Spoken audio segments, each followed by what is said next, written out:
E, pô, mas só agora, depois que eu apresentei o Cris. Então,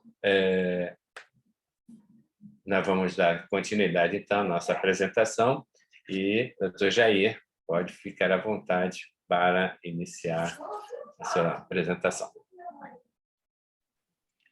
Obrigado, professor. É um prazer grande estar aqui com vários amigos, né, na Maternidade Escola, mais uma vez, representando essa casa. E eu vou compartilhar a minha tela aqui.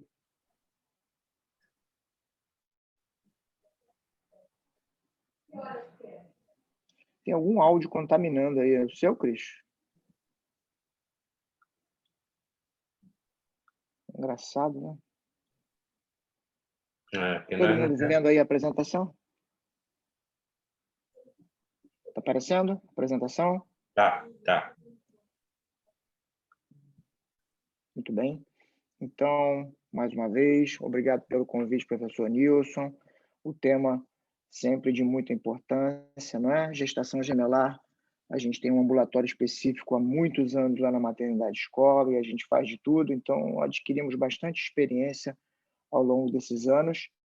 E vou mostrar para vocês aqui um pouquinho do que a gente faz lá e fazer uma revisão bastante interessante, principalmente voltada para os nossos residentes e para os nossos alunos que assistem essa sessão, com o intuito da gente sempre acumular o conhecimento e, no final, a gente discute, qualquer pergunta será bem-vinda. Muito bem, gestação gemelar, da clínica à cirurgia.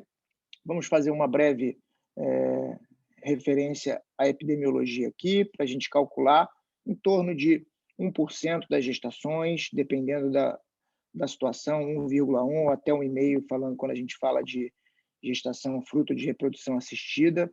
E existe uma técnica, uma formulinha para a gente calcular o número de gêmeos, né? 1 a cada 89, quando a gente pega o N, o expoente, número de gêmeos aqui, o N, então, por exemplo, em trigêmeos dá aproximadamente 1 para 8.000, e quadrigêmeos 1 para 7.000, para 700.000, e por aí vai, para a gente ver a frequência, a incidência na população. Repetindo novamente que essa incidência ela aumenta nas gestações fruto de reprodução assistida, não só das dizigóticas, né, em que a gente transfere vários embriões, mas também aumenta a probabilidade de, por exemplo, quando você transfere um embrião, ele se tornar 2 embriões de uma gestação monozigótica. A gente vai falar bastante sobre essa história agora.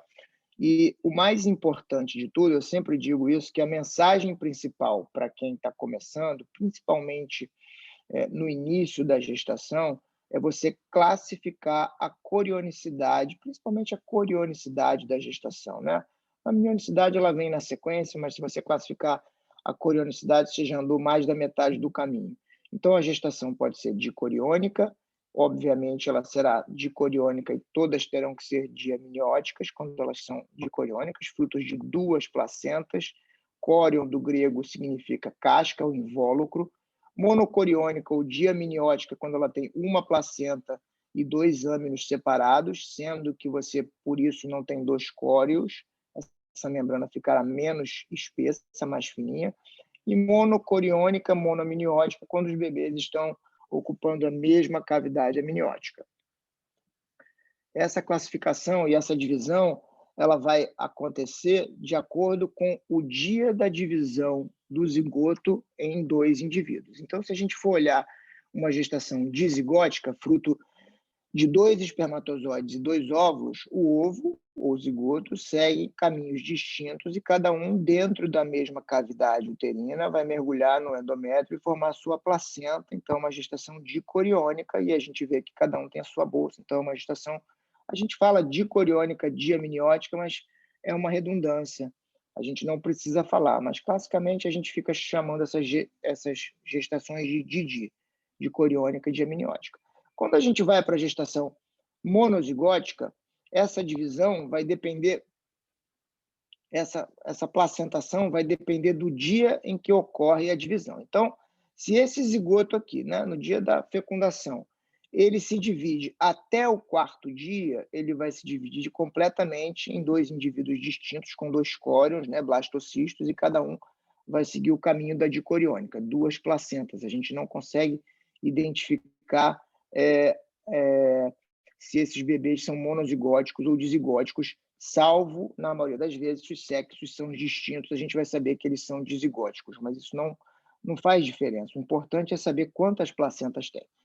Se a divisão do zigoto ocorrer entre o 4º e o 8º dia, já houve diferenciação do córeo. Então, você vai ter uma única placenta e você vai ter uma gestação monocoriônica com 2 âmios, monocoriônica diamniótica, entre o 4º e o 8º dia. Se essa divisão ocorrer, a divisão do zigoto ocorrer entre o 8º e o 13º dia, você já teve diferenciação do córeo e do âmio. Tudo que se diferencia não se divide mais. Então, você tem uma única placenta e um único âmino. Eventualmente, quando a gente vê muito no início, a gente pode ver uma vesícula vitelínica para 2 embriões grudados, uma de cada lado, mas sabendo que, na maioria das vezes, mesmo das gestações mono-mono, você tem, em 85% dos casos, 2 vesículas vitelinas ou vesículas vitelínicas. Então, uma gestação mono-mono, que ocorre em 1% das monozigóticas, não é isso? E quando essa divisão ocorre após o 13º dia, você já tem a formação do embrioblasto. E aí, já diferenciado o embrioblasto, esse embrião não se divide completamente, que são que é chamada gemelidade imperfeita, ou gêmeos unidos, que podem ser unidos em várias partes do corpo. A história natural da gemelidade, praticamente repetindo o que a gente mostrou aqui, quando você tem 2 óvulos e 2 espermatozoides, a frequência é um pouco maior, né? 2/3 das dizigóticas. As dizigóticas correspondem a 2/3 de todas as gestações gemelares, e você tem dicoriônica diamniótica em 100% dos casos. Quando você tem essa divisão do zigoto em 2 indivíduos, isso acontece uma a cada 250 gestações, aproximadamente, né? 0,4%, e corresponde a 1/3 de todos os gemelares. E aí isso varia, como eu disse, em função do dia da divisão, sabendo que a maioria delas, 70%, serão monocoriônicas diamnióticas, 30% dicoriônicas, em que serão idênticas às dicoriônicas das dizigóticas, isso não tem problema, não faz diferença, e 1% mono-mono e os gêmeos unidos. Finalmente, menos frequente os gêmeos unidos. O caso mais famoso, por isso que a gente chama de gêmeos siameses, são os irmãos Bunker, que nasceram na Tailândia, antigamente chamada de Sion, por isso são chamados de siameses. Eles viveram nos Estados Unidos, frequentaram circos, foram fazendeiros, casaram com 2 irmãs, cada um teve 10 filhos, outro teve 11 filhos, e eles tinham a união pelo externo e o fígado separados, e um deles morreu de pneumonia e o outro morreu 3 horas depois, já velhos, com um derrame. E essas são as irmãs Hansen, que nasceram em 1990. Tem vários vídeos no YouTube, se você colocar lá. Elas são professoras e elas são dicéfalas, compartilham o mesmo corpo com uma coluna dividida e cada uma controla um dimídio do corpo. Elas têm que andar em entrosamento. E elas são de 90, elas já têm 31 anos. Uns exemplos de gêmeos unidos que podem ser com a lateralidade variada, né? Depende da forma que eles se dividem. Isso aconteceu, esse casinho é da maternidade escola, já tem um tempo, e um outro casinho aqui. E vamos entrar aqui no protocolo da ISUOG, né, da Sociedade Internacional de Ultrassom e Obstetrícia e Ginecologia, de como a gente deve acompanhar o fluxo de exame dos pacientes gemelares. Primeira coisa, você tem que saber se ela é monocoriônica ou dicoriônica. Então, você faz um exame no início. A gente acaba fazendo exames antes disso, que é melhor. Se a gente puder escolher um exame para classificar a corionicidade e a mionicidade, a gente pega de 7, 8 semanas, em que você consegue ver o córeo e você consegue ver o âmino. Então, se você tiver 2 saquinhos gestacionais, ela é dicoriônica. Se você tiver um saquinho gestacional, ela é monocoriônica. Se você tiver um âmino no meio entre os 2 embriões, ela é monodi. Nas dicoriônicas, o acompanhamento normalmente é a cada 4 semanas, em que a gente classifica a gestação, faz o morfológico e acompanha com o crescimento e o Doppler depois de 24 semanas, e nas duas gestações a gente entende que hoje, né, existe um shift para baixo por conta da mortalidade, isso é um consenso já mundial, em que essas gestações devem ser interrompidas a partir de 36 semanas. Não é uma regra fixa, não precisa ser 36 cravado, mas a partir de 36 você deve pensar em programar esse parto, principalmente se houver complicações ou diferenças importantes de peso ou líquido e por aí vai. Em relação às monocoriônicas, também no primeiro trimestre, a gente classifica lá atrás, por exemplo, com 7 semanas e vem com 12 semanas, faz o morfo de primeiro, né? O rastreio todo do morfológico de primeiro trimestre, vê a corionicidade, e depois de 16, 18 semanas, a gente começa a avaliar o Doppler. E aí vocês podem ver que existe uma diferença importante, eu vou falar isso lá na frente, da avaliação do Doppler das gestações monocoriônicas em relação à avaliação do Doppler das gestações dicoriônicas. A avaliação do Doppler da gestação dicoriônica é basicamente para o bem-estar fetal, que a gente vê a partir de 24 semanas, quando você olha se a cerebral está com a resistência diminuída ou não, se a umbilical está em diástole zero.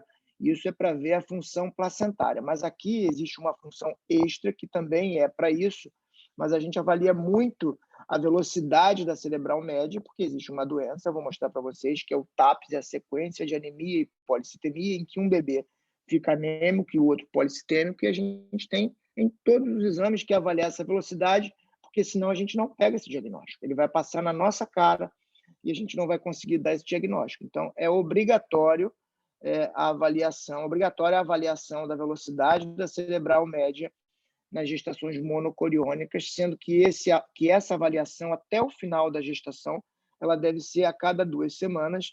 Isso pode ser personalizado de acordo com a patologia que você tenha em andamento.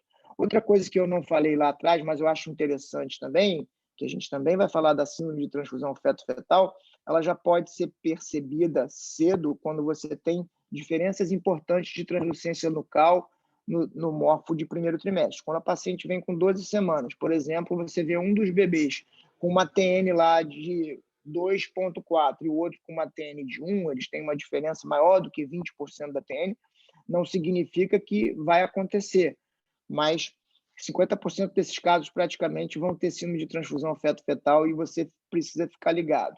Outra coisa, por exemplo, também no diagnóstico precoce, quando a paciente vem em torno de 16 semanas, você tem um outro sinal, que são as membranas dobradas, né? Sinal de dobramento das membranas, intertwin membrane folding. Você pode estar iniciando uma oligodramia em um dos bebês e aí você também fica ligado, porque essa paciente pode estar evoluindo para síndrome de transfusão feto-fetal.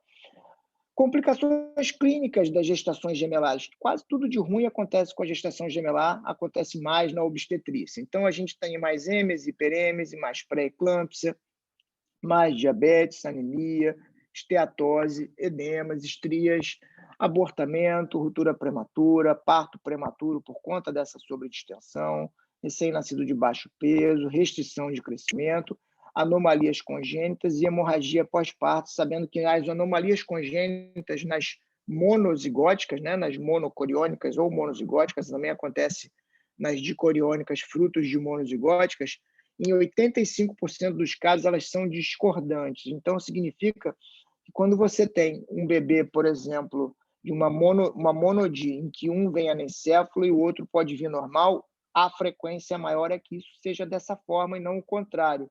Geralmente, esses bebês, somente em 15% dos casos, compartilham a mesma malformação. Em relação às complicações dos gemelares, e aí é importante a gente olhar lá para trás agora e falar da importância dessa classificação da corionicidade, a gente vê aqui, tudo é pior na monocoriônica. Então, quando a gente fala de aborto, você tem mais aborto na monocoriônica, óbito perinatal, mais na monocoriônica, restrição de crescimento, mais na monocoriônica, trabalho de parto prematuro também, a síndrome de transfusão feto-fetal é exclusiva de placentas únicas e anormalidades maiores também, muito mais na monocoriônica. Você pensa que você tem uma massa única que se divide em 2 indivíduos. a probabilidade de você ter um erro, um compartilhamento desigual de massa placentária e alterações e mutações, tudo acontece mais na monocoriônica, ou nas monozigóticas. Como classificar isso no primeiro trimestre? Isso aqui é para o residente, tem que saber, cai em todas as provas, né? O sinal do T e o sinal do lambda. Você pensa que é fácil decorar isso quando você fala que quando você tem duas placentas na dicoriônica, e aqui é o córion liso, que ficou mais espesso, você tem âmino e córion dos dois lados. Essa membrana fica bem mais espessa do que quando você tem uma única placenta na monocoriônica e uma membraninha de cada lado só de âmino. Você não tem córeo, você não tem resto de vilosidade aqui para espessar essa membrana. Então, você tem um biquinho de placenta para dentro do âmino, que faz o sinal do lambda, ok? E você tem o tal do sinal do T, que praticamente é uma membrana entrando reta nessa placenta única na monocoriônica. Complicações específicas, então, agora da monocoriônica. Todas as monocoriônicas elas têm união vascular, têm anastomoses vasculares. E aí isso vai levar a algumas possibilidades de problemas específicos. A síndrome de transfusão feto-fetal, que eu já mencionei, a sequência de anemia e policitemia, que é a síndrome de transfusão feto-fetal crônica, a restrição de crescimento seletiva em monocoriônicas, né? Porque você pode, por exemplo, porque em monocoriônicas, você pode ter uma gestação dicoriônica, onde um bebê está no percentil 3 e o outro bebê está no percentil 60, e é uma restrição de crescimento, só que ela é em dicoriônicas e a fisiopatologia é completamente diferente.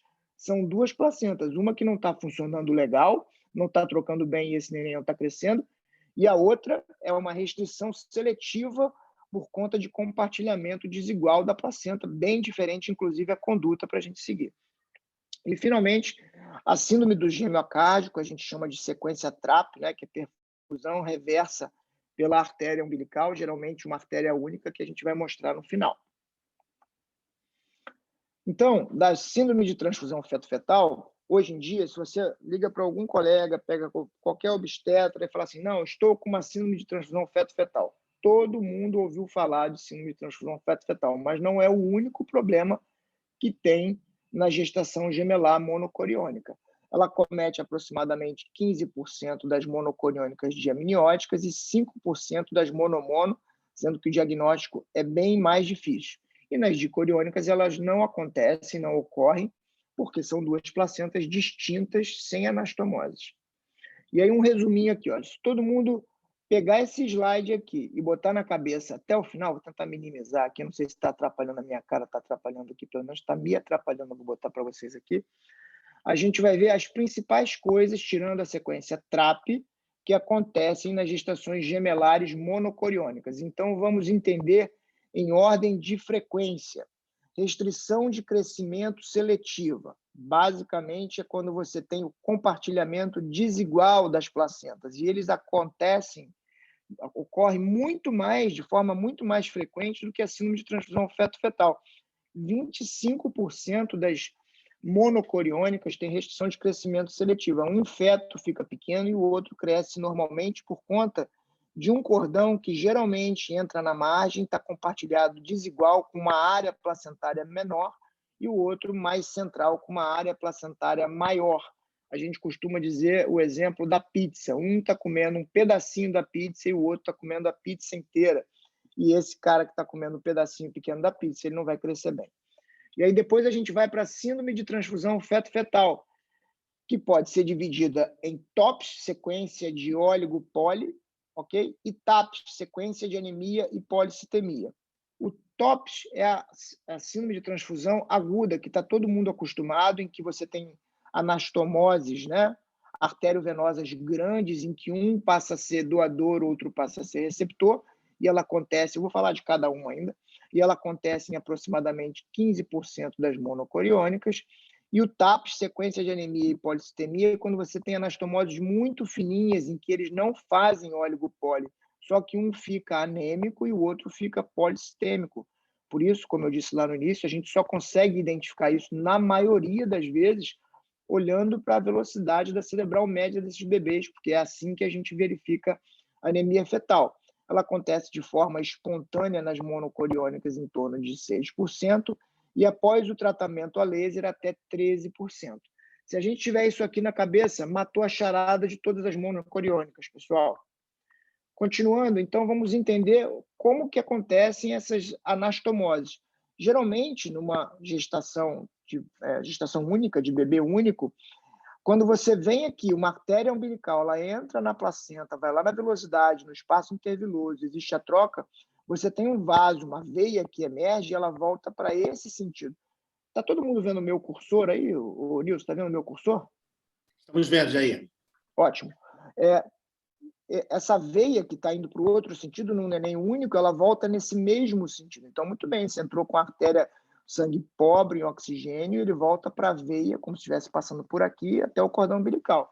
Quando você tem uma síndrome de transfusão, você tem anastomoses artério-arteriais, arteriovenosas e venovenosas. As arteriovenosas, elas são profundas, elas acontecem dentro da placenta e uma vai de um lado para o outro lado. Então, aqui um passou a ser doador, o outro passou a ser receptor.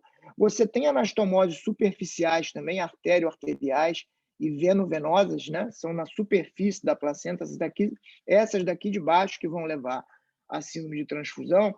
Essas, na verdade, elas equalizam o sistema. É bom que tenha artério-arterial e venovenosa, porque se você tiver uma pressão maior em uma rede, ela vai equalizar e isso protege o sistema.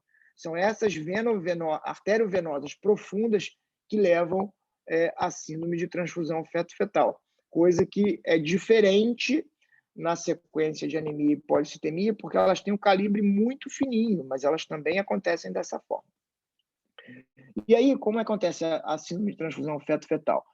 Você tem no doador, ele entra, como ele está doando, ele fica hipovolêmico, ativa o sistema renina-angiotensina, entra em oligúria, né? Fica em oligodramia, e a gente consegue depois ver, a gente para de ver a bexiga do bebê, ver alterações do Doppler desse bebê, é aquele camarada que está ali com privação de sangue, mas o critério de diagnóstico, a gente vai ver, não inclui o peso fetal.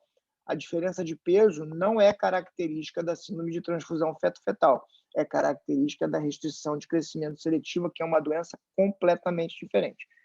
No receptor, ele está com uma sobrecarga maior, principalmente do lado direito, um aumento da pré-carga, e aí ele aumenta a secreção de peptídeo natriurético atrial, entra em poliúria, o que leva à polidramia, e a gente vai usar essa polidramia como critério diagnóstico.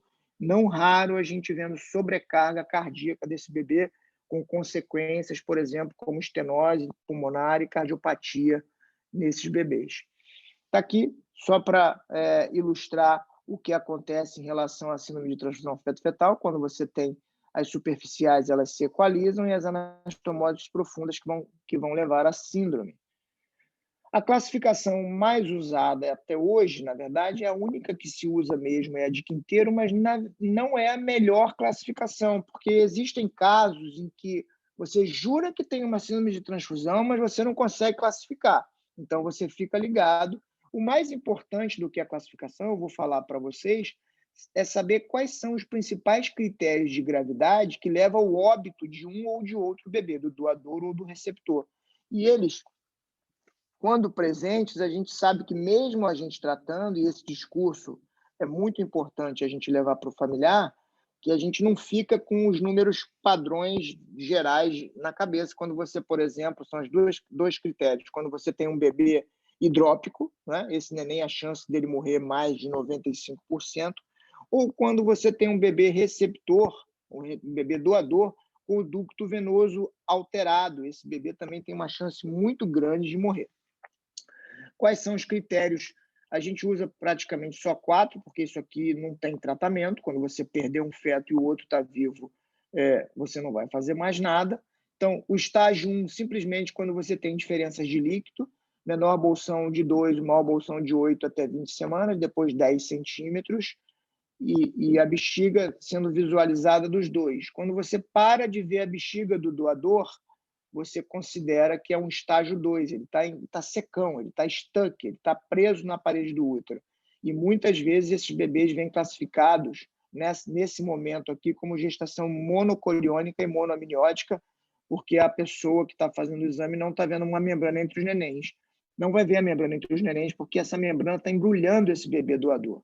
O estágio 3, quando você tem alterações no Doppler, né, o Doppler da artéria umbilical com onda A0 ou reversa, e o ducto venoso com onda o Doppler da artéria umbilical com diástole 0 ou reversa, e o ducto venoso com onda A0 ou reversa. Raramente a gente vê pulsação na veia umbilical, sabendo que também a gente vê cardiopatia nesses bebês receptores que estão sobrecarregados, tem insuficiência tricúspide, mas isso não é um critério de classificação do Doppler. Acaba que a gente classifica como 3, tem que ser por conta do ducto venoso. E na hidropsia, geralmente no receptor, não é? Quando você tem um bebê hidrópico, ele está super sobrecarregado, sabendo que a mortalidade dele é muito alta. Vamos seguir. Opções de tratamento da síndrome de transfusão feto-fetal. A septostomia, né? Você entrar com uma agulha e romper essa membrana para fazer esse líquido, melhorar o líquido do doador. Isso está proscrito, porque leva a um enovelamento dos cordões e aumenta a probabilidade de morte dos 2 nenéns.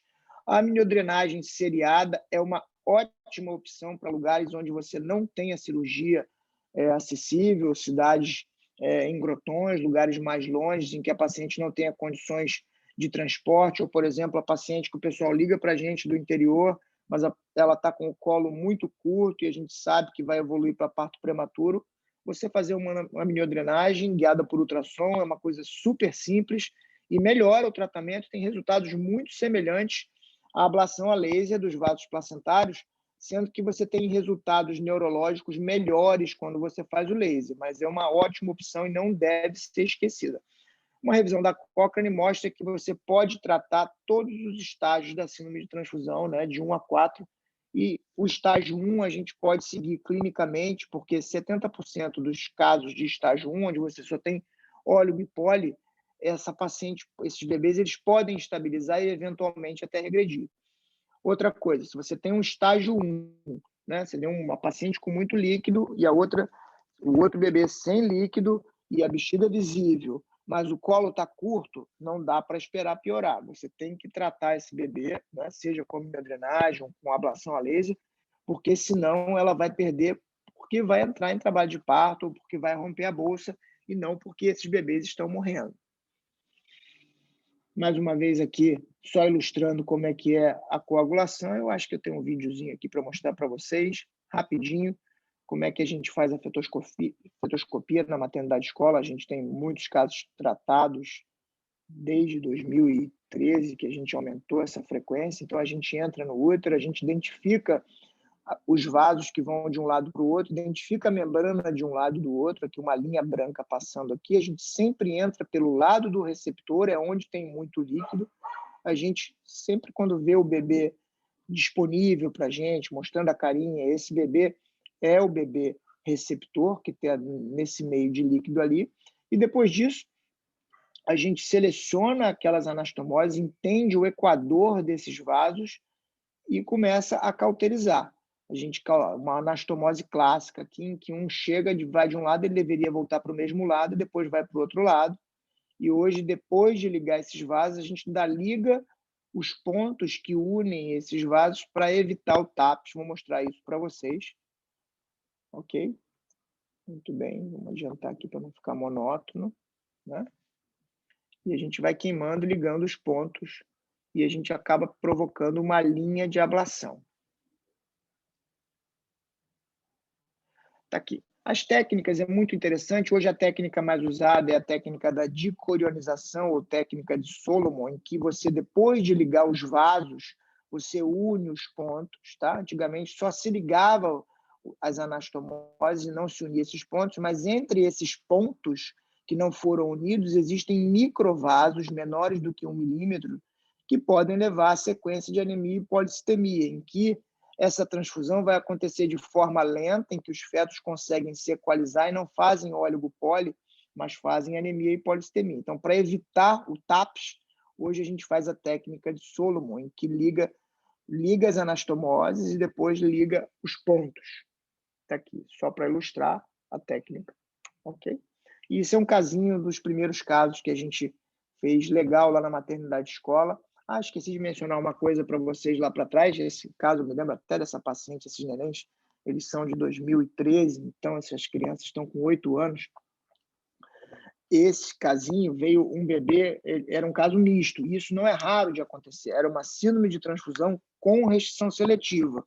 E aí acaba que a gente, na restrição seletiva, se ele tiver muito grave, é uma discussão à parte que a gente pode fazer após o término dos slides, a gente tem que ligar com o intuito de separar para proteger o feto que está bem em detrimento do outro que está muito grave. A gente explica isso depois para vocês, mas esse caso especificamente é uma síndrome de transfusão com restrição seletiva.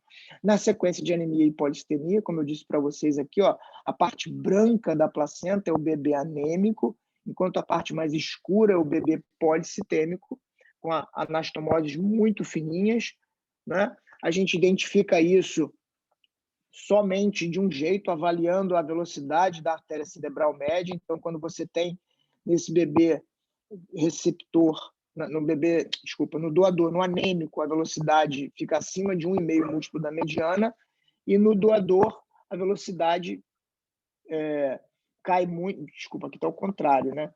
No receptor, a velocidade cai muito e ele fica abaixo de 1,5 múltiplo da mediana. Isso aqui está errado, tá? Não, gente, está aqui, ó, no receptor. Muito bem, está certinho. O mais importante é a gente olhar para o lado aqui, eu fui buscar isso no protocolo da ISOOG, que existe uma classificação que tenta correlacionar com a hemoglobina. No final, que ele muda em relação ao múltiplo da mediana, 1,7, 0,8. Na prática, a gente não olha isso daqui. O que é importante a gente procurar na sequência de anemia e policitemia?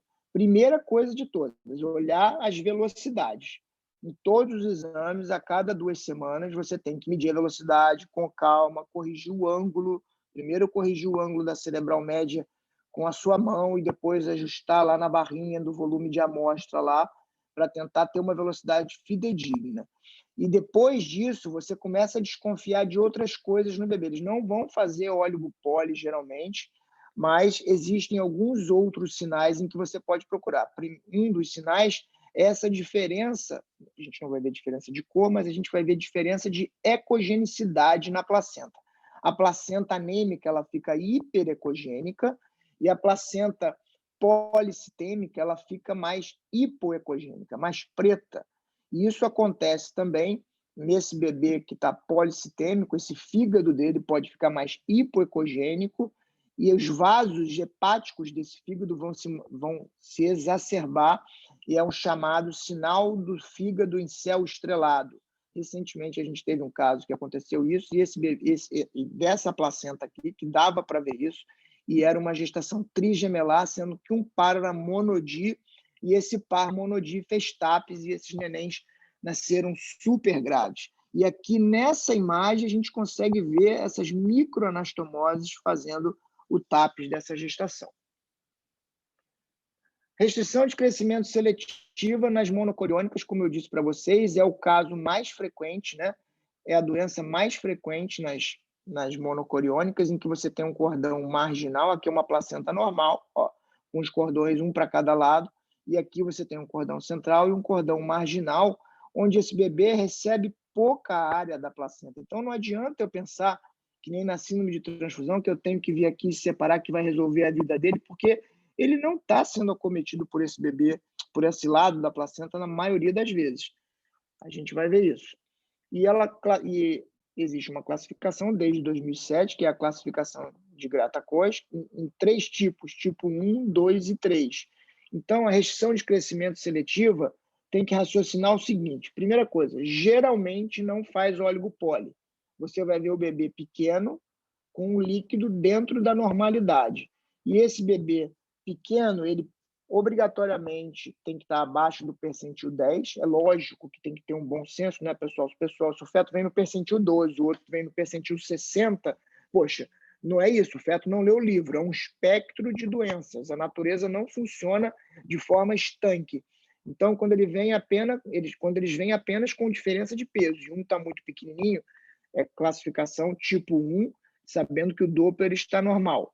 Quando ele vem com a diferença de peso e a diástole zero na artéria umbilical, é o tipo 2. Esse bebê ele está com problema. A placenta que ele está mandando à artéria umbilical está dura, tem pouca velocidade, não consegue trocar, volta pouca coisa, volta pouco sangue oxigenado e nutriente pela veia umbilical. Ele está se defendendo. Geralmente você vai olhar lá para a cerebral média, ela está com a resistência diminuída, ele está com a resistência com a cerebral aberta. E quando isso acontece de uma forma cíclica, é chamado tipo 3. Basicamente porque existe uma anastomose superficial lá na superfície da placenta, que a gente mostrou lá atrás. Deixa eu mostrar aqui para vocês novamente, para a gente relembrar. Aqui, uma anastomose desse tipo aqui, ó. Peraí, aqui, desse tipo aqui, artéria arterial, em que um está ouvindo, né? Ouvindo entre aspas, porque é ultrassom, ouvindo o pulso do outro, e aí essa diástole zero ou reversa da artéria umbilical, ela fica cíclica.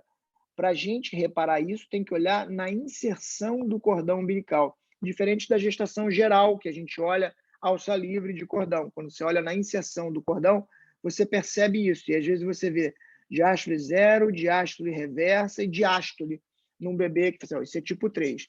A diferença é que você tem um pouco mais de morte súbita nesses bebês aqui do tipo 3, e no tipo 2 a gravidade é maior, né, em relação ao tipo 1, mas a conduta nesses dois casos é a mesma e ela vai ser ditada em função da gravidade desse bebê, basicamente quando o ducto venoso está alterado. Então, entrando diretamente no tratamento da restrição seletiva nas monocoriônicas, eles ficam crônicos, esses das seletivas.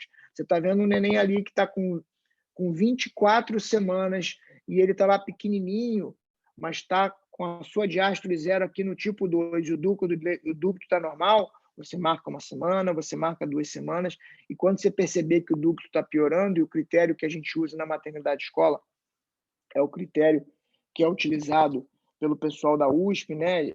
O ducto venoso maior ou igual a 1, é o trabalho da professora Rossana, maior ou igual a 1, a gente pensa em interromper preparando com corticoide, quando é maior que 1,5, a gente interrompe até mesmo sem corticoide, isso em todas as gestações de restrição de crescimento. Então, quando isso acontece, você está vendo que o ducto está muito ruim, você vai ter que olhar para a idade gestacional. Pô, não adianta eu querer interromper uma gestação de 23 semanas, porque o outro bebê que está no percentil 60, eu vou matar.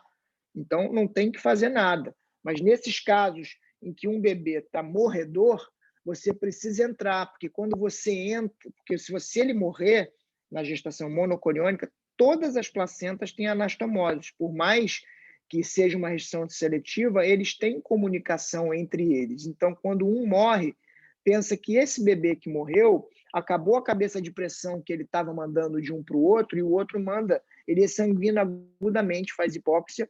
Em 30% a 50% dos casos, existe uma variação grande dessa epidemiologia na literatura, eles morrem também, e quando eles não morrem, aproximadamente 30% a 50% dos casos, eles ficam com sequelas, porque ele teve hipóxia, vai ter sequela neurológica, ele pode necrosar uma parte de um membro. A gente teve caso assim na maternidade escola, eles podem ficar com sequelas. Quando isso acontece, que esse bebê está em iminência de morte, um pequeno está em iminência de morte, a gente tem que entrar com o objetivo de separar completamente essas comunicações da placenta dele, para que quando ele morra, isso é falado com a família, o outro esteja protegido.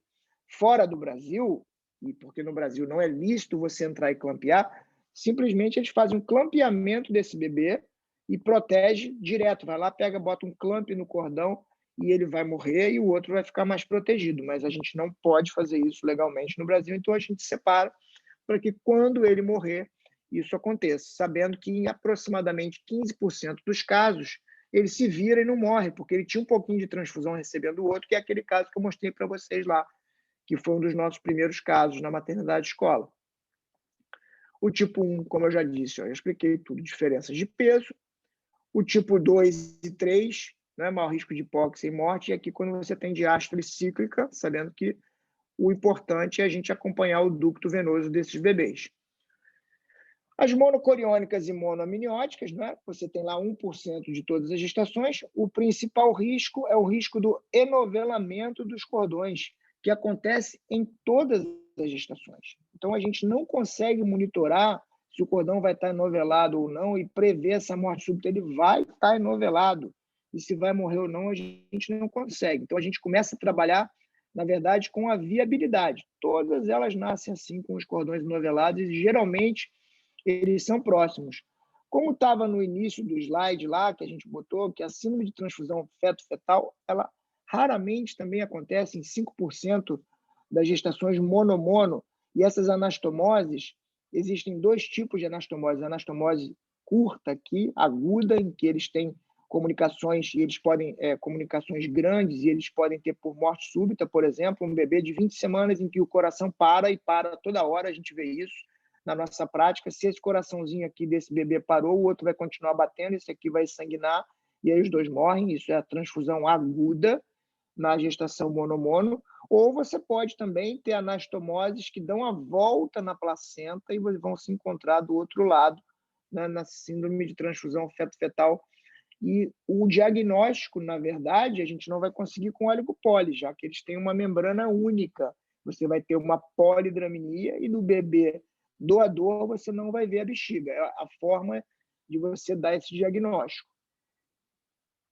Está aqui os cordões enovelados, sabendo que o risco de morte para esses bebês em torno de 32 semanas é próximo a 24%, 25%. Então, por conta disso, sabendo que mais de 95% dos bebês com 32 semanas sobrevivem sem sequelas na UTI neonatal, na maioria dos serviços, a idade gestacional de interrupção das mono-mono é de 32 semanas para frente, ok? Está aqui. Outro slide interessante é mostrando a sobrevida fetal em relação à corionicidade. Quanto menos a placenta se divide, quanto mais ela se divide, maior é a sobrevida. As dicoriônicas vivem mais do que as monodi e as mono-mono. Isso vai aumentando essa probabilidade de desfechos desfavoráveis quando você tem a idade gestacional mais alta. Então, acaba que a gente elege com 32 semanas as mono-mono, 36 semanas as monodi e 36 para 37 a didi. No final das contas, aqui elas andam juntas. Depois de 36, você começa a pensar na data de interromper essas gestações. Aqui, cesárea eletiva com 32 semanas nas mono-mono. E, finalmente, vamos falar um pouquinho da sequência TRAP, né? Que é a perfusão reversa pela artéria umbilical. Você pensa que a artéria umbilical ela é ramo da artéria ilíaca interna, vem da aorta, ilíaca comum, ilíaca externa, ilíaca interna, e sai a umbilical, certo? Só que o sangue está indo do bebê, normalmente o sangue vai do bebê para a placenta. Quando você tem uma reversão desse fluxo para o bebê, simplesmente o sangue oxigenado ele não vai chegar, ele vai chegar pela artéria umbilical e não vai chegar na parte superior do corpo, e essa parte não vai se formar. E aí isso é chamado de hemiocárdico. Geralmente eles pode ter rudimento de cabeça, de coração, de membros superiores, mas ele fica com um aspecto muito ruim. E esses bebês, eles estão com o tecido biológico vivo, né, sustentado pelo coração do feto-bomba, chamado feto-bomba. E esse coração, por conta de estar sustentando dois corpos, ele fica sobrecarregado e eles morrem. Esses bebês bomba, eles morrem. Está aqui um esboço de face aqui nesses bebês. Existem muitos casos. Na prática, a gente tem que pensar que a sequência TRAP ela evolui de 3 formas quando ela chega para a gente. Uma que vai chegar para a gente, eles vão morrer os dois, não tem jeito. Chegou ali, está morrendo, não vai ter jeito. Outra, em que vai haver uma resolução espontânea, porque esse bebê, a artéria umbilical dele fecha e isso aqui se resolve espontaneamente.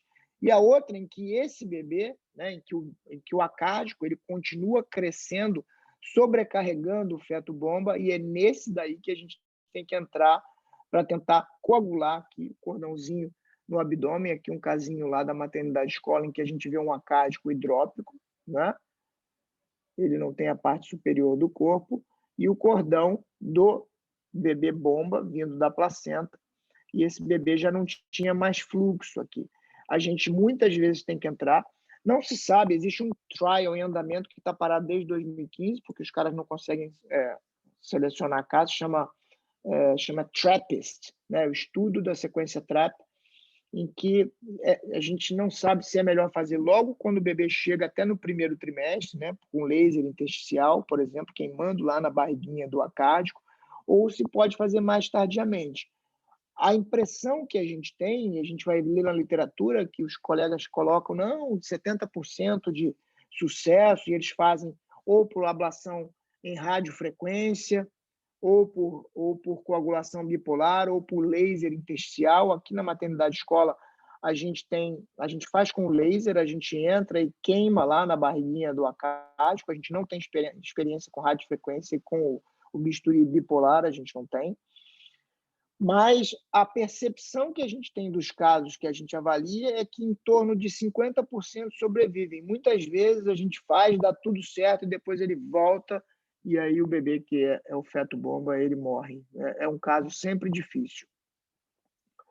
E, finalmente, pessoal, só para ilustrar, né, falar do parto, coisa que acaba se tornando, quando você tem uma gestação que você está pensando em interromper com 36 semanas, você não deve induzir o parto vaginal para essas pacientes, sabendo que em torno de 45% dos casos os bebês são os dois cefálicos, e seria a indicação ou a liberação para um parto vaginal de uma forma que deve ser bastante controlada para que não haja desfechos desfavoráveis. Quando você tem os dois cefálicos, você pensa no parto vaginal. Quando você tem o primeiro cefálico e o segundo não cefálico, você pode pensar em fazer uma extração podálica, mas tem que ter cuidado, tem que ter mãos experientes envolvidas nisso daí, sem heroísmo. Recentemente, a gente ouviu um desfecho ruim aí de um caso que não era de gemelar, por coisas que os modismos estão levando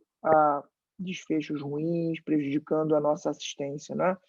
E, na verdade, o peso, na prática, não entra muito como consideração, mas a não ser que eles sejam muito grandes, o que não acontece.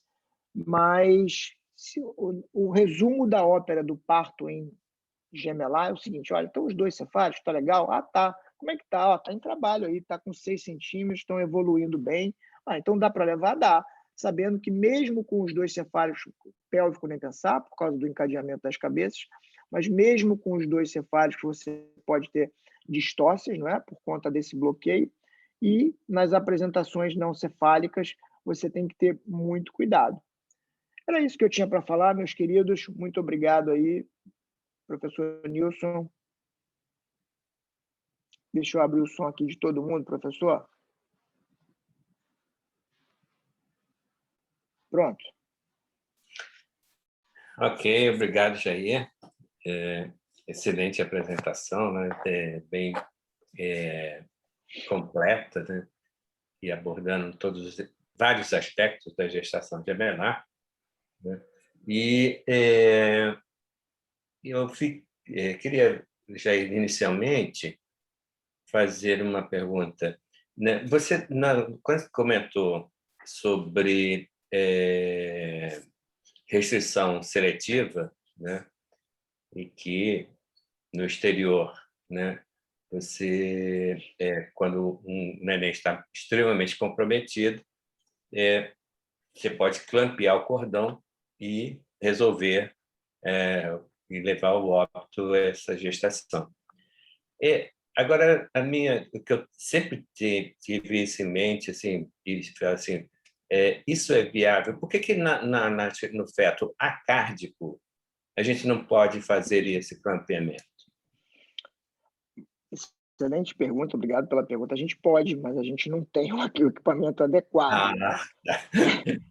A gente pode, mas não tem também. Eu falo assim, a gente fica pensando, né? Quem não está fazendo o procedimento, fala assim, bom, é só clampear ali. Mas recente, ano passado, não sei se foi no ano passado, a gente teve um acárdico que veio, que esse acárdico ele era muito demasiado, e a gente ficou queimando durante, assim, sei lá, 30 minutos, tentando queimar e não queimava, até que a gente ficou com medo, porque se sangrasse ia ser pior, ia morrer o outro, e a gente não...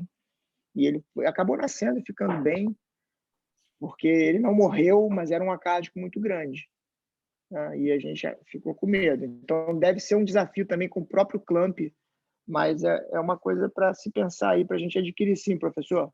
Uhum.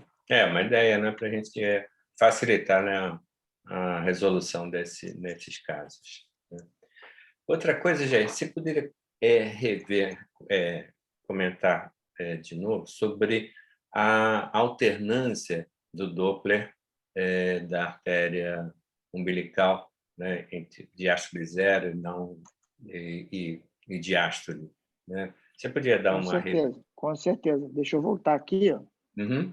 Voltar naquele slide lá que é interessante aqui. Com Esse certa aqui, ó. frequência, né? Muita frequência, com Com muita certa frequência. frequência a gente encontra Isso. A gente vê aqui, né? Quando você fica olhando lá na inserção do cordão do neném pequeno, pertinho da placenta, se você for lá na alça livre ou lá na barriguinha dele, isso aqui vai se atenuar. Então, a gente não vai ver isso aqui acontecer. Então, você tem que ir na inserção da placenta e, às vezes, a gente vê dos dois lados. Esse aqui, o bebê normal, ele que está com a artéria batendo artéria com artéria lá, você ouve, né? Você vê essa alteração também lá na inserção do cordão normal. E a explicação é essa daqui, né? Que a gente vê aquilo que eu mostrei lá para vocês aqui. Aqui tem uma outra legal, aqui, ó, da anastomose superficial, né? Anastomose superficial, em que você tem uma artéria umbilical vindo aqui e a outra artéria umbilical vindo aqui, e esses pulsos se encontram, porque os fetos têm frequências cardíacas diferentes.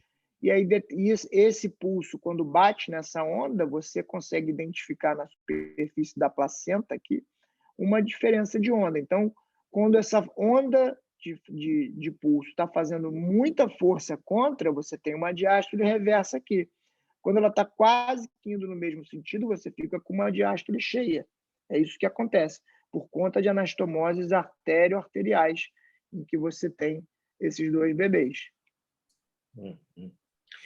Tá. E aí, bom, isso não significa, então, que a antecipação em função desse achado está indicada, né? O que se tem é que esses bebês morrem mais repentinamente, subitamente. Exatamente. Isso quer dizer, até que ponto a gente poderia prolongar essa gravidez? Aí a discussão que a gente vai para a gestação única da viabilidade, né? Quando que você quer tirar um neném que não tem nada com 26 semanas, ou você pode discutir, esperar esse bebê ter 28, 32 semanas, o bebê que está normal, você está vendo? Porque o bebê que está muito grave, ele muitas vezes ele é muito grave mesmo e ele vai ter sequela, ele vai morrer. E aí, como a gente não está habilitado a entrar para, né, para separar e para clampear o cordão dele para que ele vá a óbito, isso não é lícito no Brasil, a gente separa quando ele está crítico, porque muitas vezes a gente não precisa mexer porque eles são crônicos. A gente já teve casos na maternidade escola, a gente ficar acompanhando esses bebês 2 meses. E aí, ó, e agora? Vamos fazer o laser? Não, está com 30 semanas, vamos operar. Bota corticoide, faz sulfato e opera. E a gente acompanhando desde 23 semanas.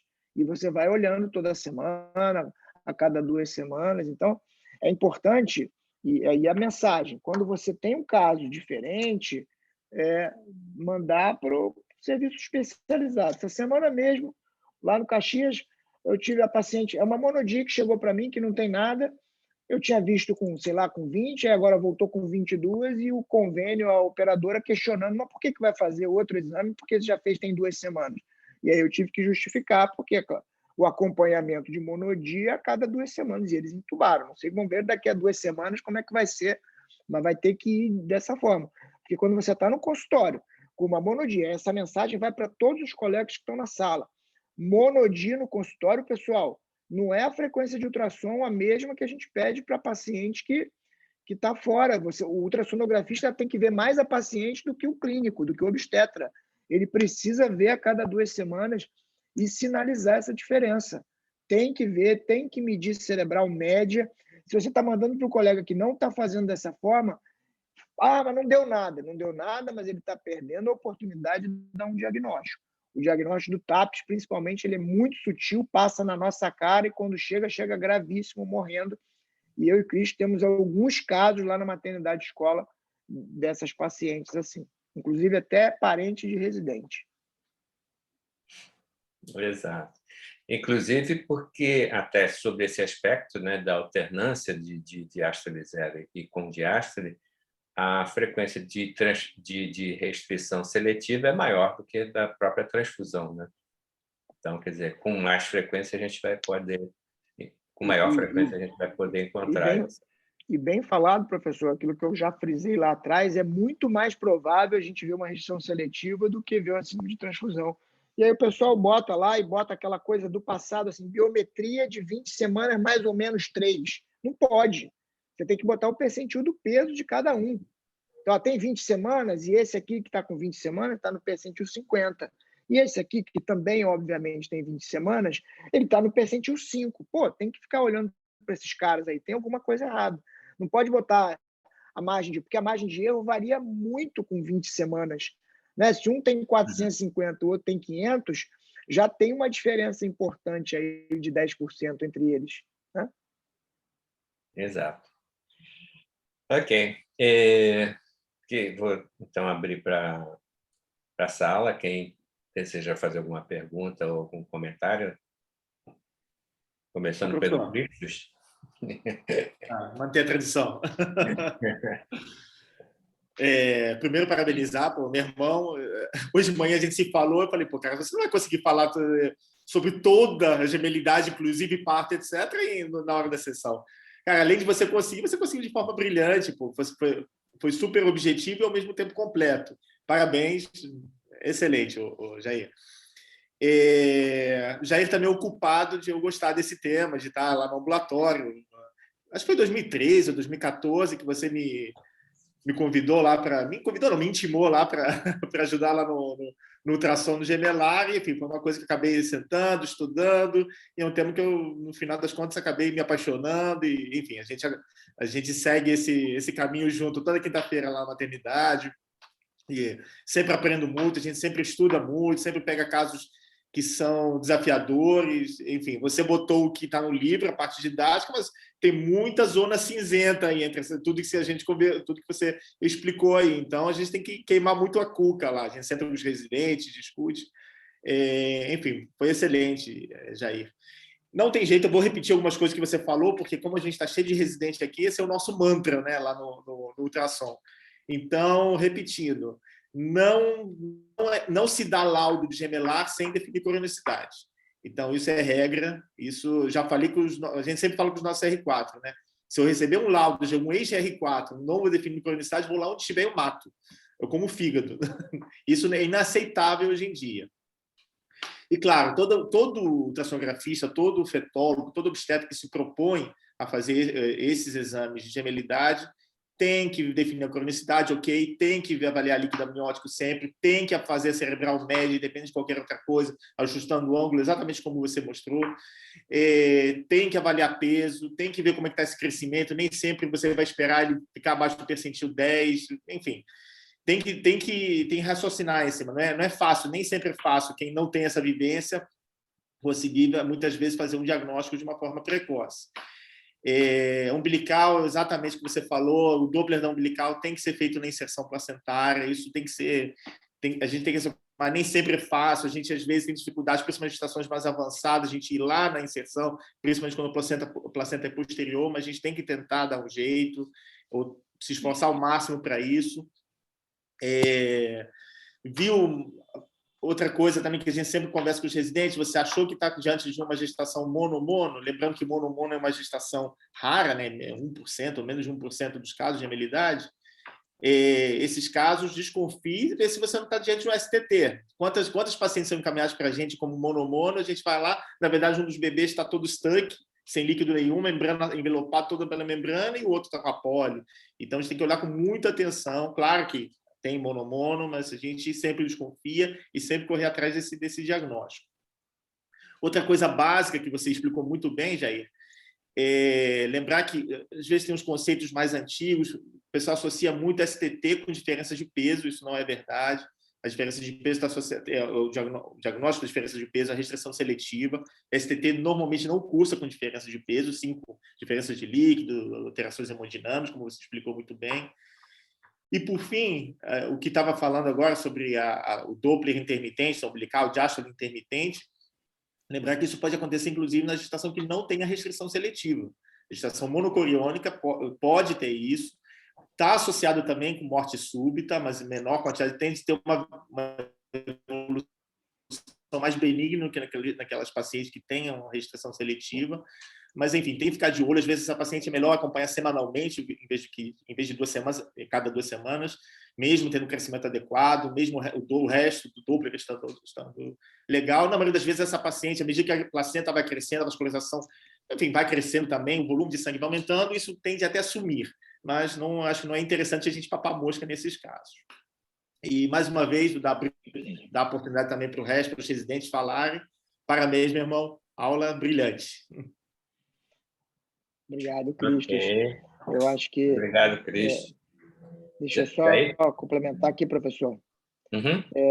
Eu acho que essa martelada que o Cristos deu e que a gente dá o tempo todo, ela é fundamental, porque as pessoas ainda acham que gestação gemelar é bonitinho, é só o tal do bonitinho, quero ter gêmeos, e assim, subestimam o potencial de complicações dessas gestações. Quem está no ambulatório fala assim, é raro o monomono, mas a gente já perdeu as contas, né, Cris? De quantas monomono a gente vê o tempo todo. Tudo bem, porque a gente é referência, mas elas aparecem, e isso é o tempo todo. E os colegas subestimam na hora do acompanhamento clínico. Então, se você está mandando para um colega que faz ultrassonografia, principalmente aí nas clínicas populares ou nas clínicas privadas, e fez aquele exame rapidinho e não tem a vivência, vai perder diagnóstico. A gente cansa de perder paciente, perder gemelar, porque chega tarde no laser.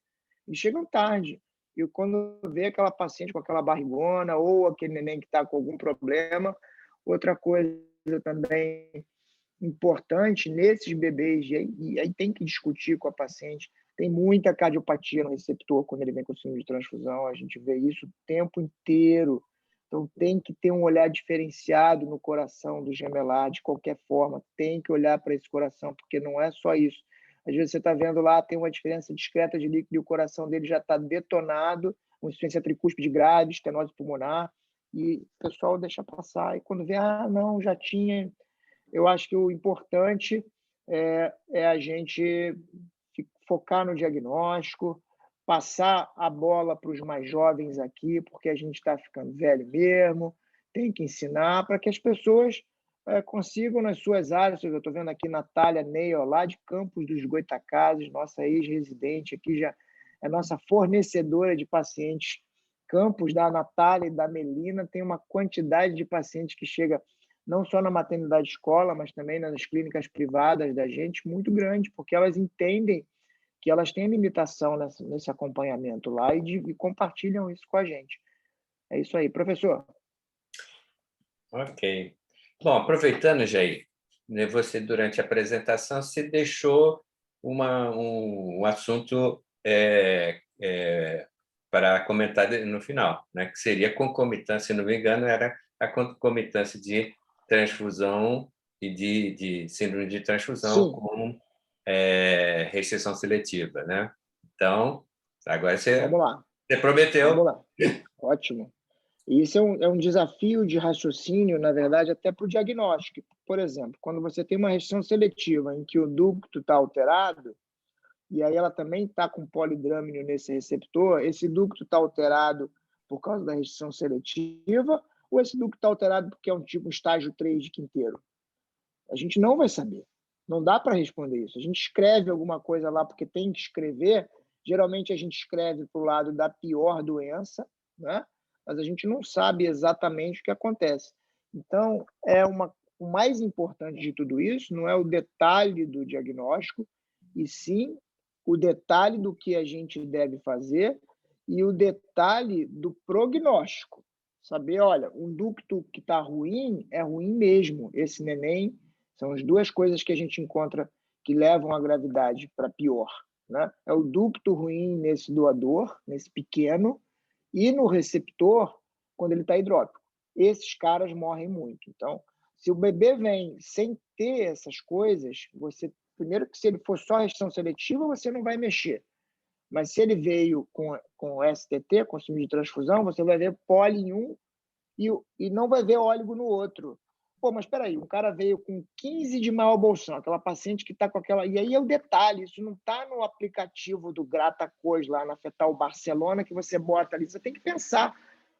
Ainda bem que a gente tem que pensar, né? Porque se o aplicativo faz tudo para a gente é só pegar o diploma e usar o aplicativo, né? É só isso. A gente tem que raciocinar, porque a natureza não funciona, repito, a natureza não funciona de forma súbita, de forma estanque. Ela funciona por espectros, as coisas vão acontecendo de forma gradual. Então, voltando ao exemplo, se você pega um neném lá, que tem 15 de maior bolsão, você está vendo a bexiga dos 2 nenéns, tá? E o outro neném tem 4 de maior bolsão. Isso não é uma síndrome de transfusão. Pô, mas ele tem 15 de maior bolsão, mas o outro não está seco.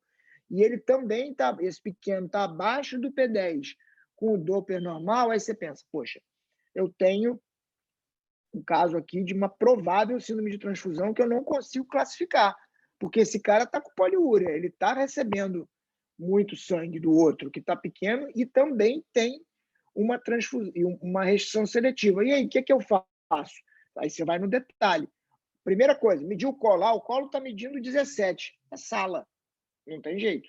Por mais que você não tenha um quadro classificável das 2 doenças, porque você não tem um ducto venoso alterado do pequeno para dizer para ele que você tem que entrar para separar ele para quando ele morrer.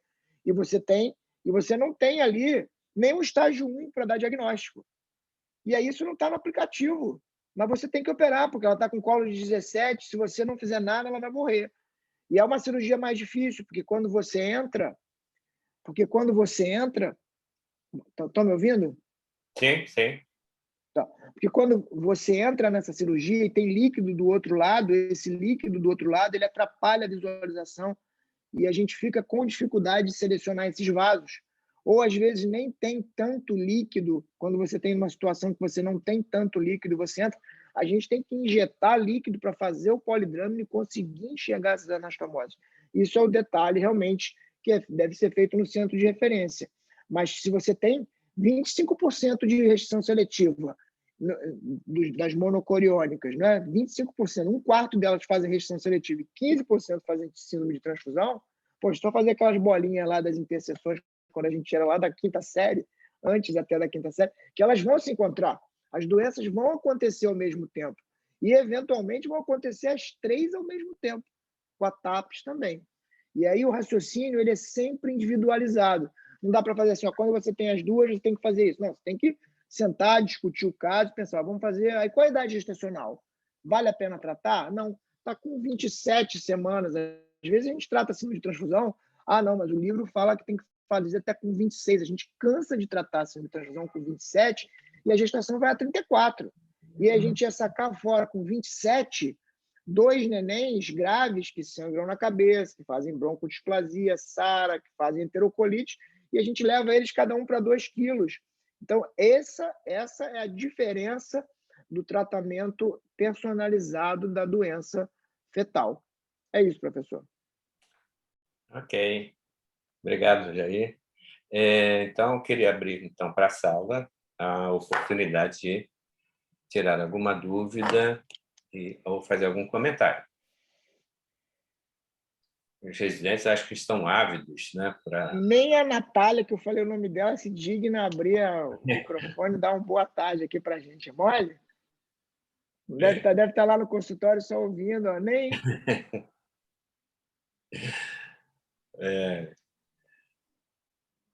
Sim. Apareceu.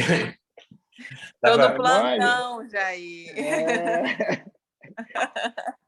Boa tarde, todo mundo. Tudo bem? Bem-vinda. Tudo bem. Muito bom.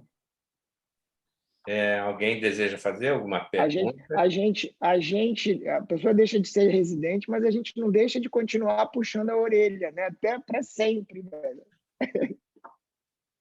Certo, com certeza. Natália, você quer fazer alguma pergunta?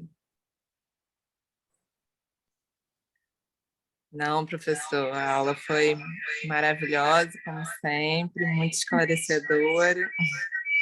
Sempre bom revisar um assunto tão importante, né, e tão comum no nosso dia a dia, né? Ok. Obrigado, Natália.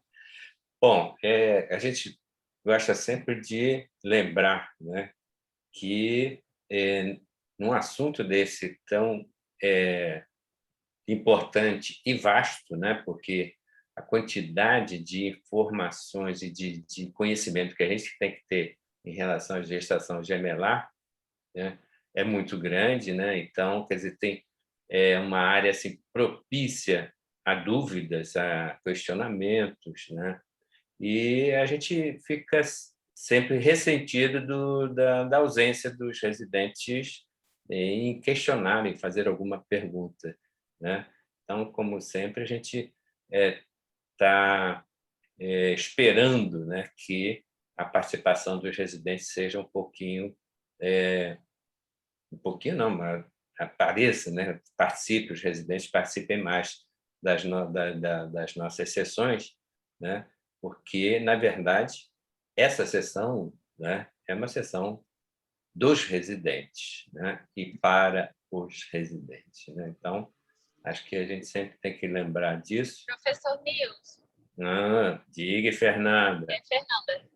Fernanda já tá titulada, né? Vamos lá. Ai, quem sou eu? Eu tenho uma dúvida. Eu só não vou abrir o vídeo dirigindo aqui. Seu som está um pouquinho ruim, Fernanda. Eu acho que a gente perdeu ela. Fernanda caiu. Estava descendo a escada. Ok. Bom, Fernanda, Não tem problema. se ela conseguir entrar de novo, tá? Mais alguém quer fazer algum comentário, alguma pergunta?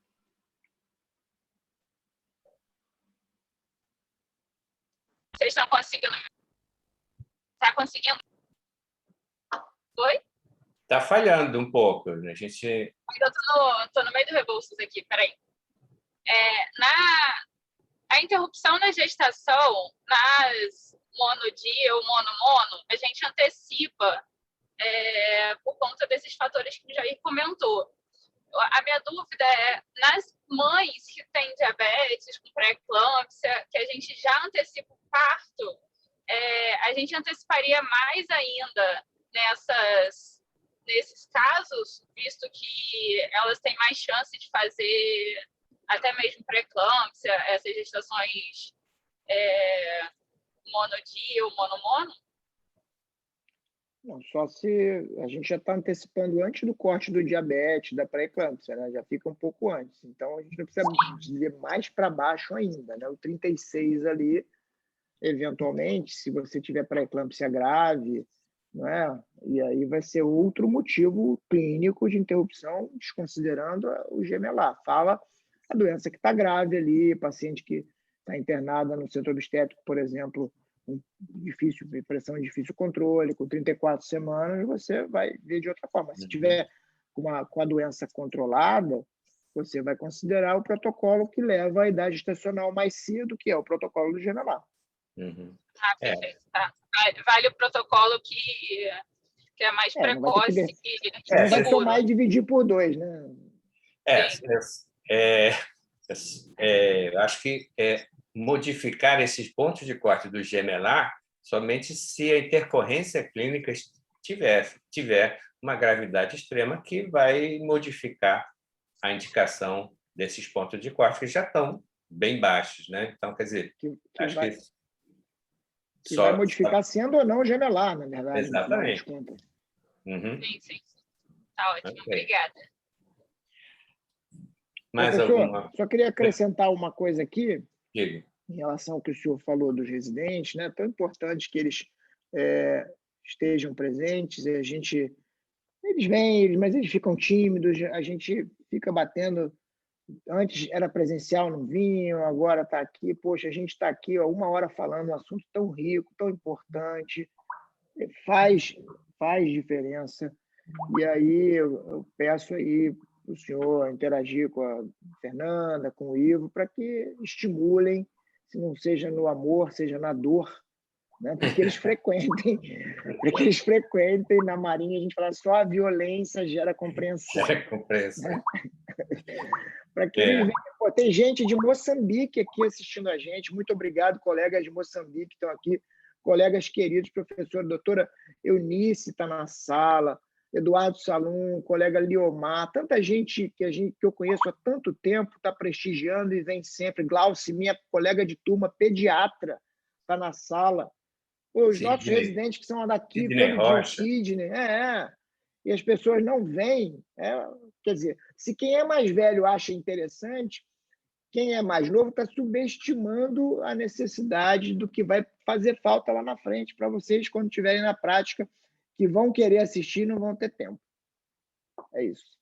Perfeito, Jair. Ok. Então, eu queria agradecer ao Jair, né, o colega e amigo lá da Maternidade Escola, e pela sua participação excelente na qualidade na apresentação, né? E agradecer também aqueles que participaram também dessa reunião, tá? E convidá-los todos para a semana que vem estarmos juntos de novo nesse mesmo horário. Tá? Boa noite a todos, obrigado, tchauzinho, boa noite.